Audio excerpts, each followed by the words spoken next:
যেন ভয় না পায় মরণের আগে।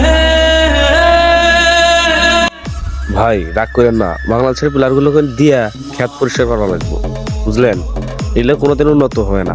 তার ভিতর ম্যাচে নেই আনিস রহমান জিকু। এখন যে বর্তমান অবস্থা, এগুলো তো আগের খেলা হলেও এখন যে দলের বর্তমান অবস্থা, গুলি নেই ভালো, আনিস রহমান জিকু নেই, এগুলো দল দিয়ে কাজ হবে না, বুঝছেন? এগুলো হচ্ছে দেশের যত অপরিষ্কার জিনিস আছে এদের দিয়ে সাফ করা লাগবে। ধন্যবাদ।